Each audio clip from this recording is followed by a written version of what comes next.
If you want to continue to follow our adventure, click subscribe. So you don't miss anything, click the bell notification. So this is when you want to go swimming while you have your picnic at your barbecue grill. And it comes in different depths too. You can have the shallow side of the pool or the deep side of the pool.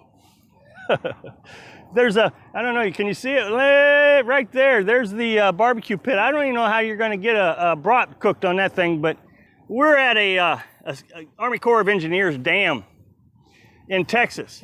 I can't tell you how great Texas is. Texas has been absolutely a great host. This is our second campground. We stayed at the first one 11 days and we've been here a day, so I guess it hasn't even been 2 weeks yet.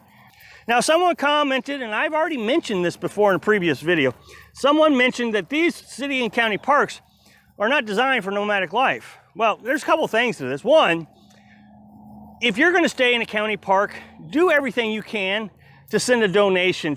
You're not gonna spend enough money in town buying groceries and gas and that different thing to thank them for being such a spectacular host and giving us a campground with water and bathrooms. I mean, so now we're down, more in central Texas. I don't want to give away my location. I know a lot of YouTubers want to tell you about the campground, but I don't think that's what this channel's about. But I will say the state itself has just been absolutely fantastic. The Army Corps of Engineers, that's a federal establishment. My taxes do go towards that. I feel like, I pay for these things, I can use them. The sign says 14-day stay limit. Now, in case you want to swim and feed the birds at the same time, you have this park bench here, and you can look right at the dam. All the cars going by. We were at a dam in Mississippi, and they lit it up at night. They don't light this one up. When we started our adventure, I think this was kind of the struggle. When we took our test run and then we started our adventure, we found campgrounds like this all the time. During our test run, we went down to the Natchez Trace in Tennessee. That was our first long trip test run where we were actually traveling. All our other tests had been in the state of Missouri. Found a campground, had water, bathrooms.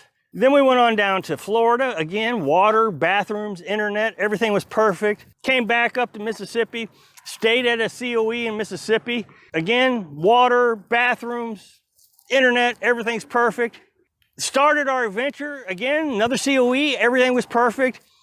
And then it turned on us. We went to Kentucky and, I had water and bathroom, but we had no internet. We were driving 17 miles a day so I could go and do my work.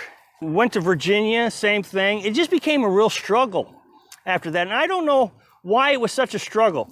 And it has become a struggle for a good solid year. I've documented all of it. We had a camper fire. We've spent time in Missouri in the winter. We've been down to 2 degrees. But for some reason, being down in Texas has really put us back into, this is not such a bad thing. We're really having a good time. And I'm not really seeing any future problems being in Texas. I've told you several times already that we're going to spend our winter down in Texas. And it already appears this is going to be pretty easy. Now, I don't know, they may shut off the water spigots, which could complicate things in the northern part of Texas. Texas has renewed my energy significantly. I watch all these nomadic channels, and I think this is a critical part of this video here. I watched all the nomadic channels, and you had 2 options, according to them. Have a big expensive rig and travel, or go to Arizona, quartzsite, and pretty much keep yourself stuck there. I didn't want to spend, $100,000 to travel around, and I wanted to try to figure out a way to do it cheaply, cheap as possible. Keep it around what I was paying in expenses in my house, at least. And it was getting tiresome. Always trying to find new campgrounds that would allow you to, to have internet or water or being able close to water without running up all your expenses. But I guess I should have looked at Texas harder, and I know why I didn't. It's internet. Again, it ran up my expenses, but it's been well worth it. I used to have AT&T. Well, I still have AT&T.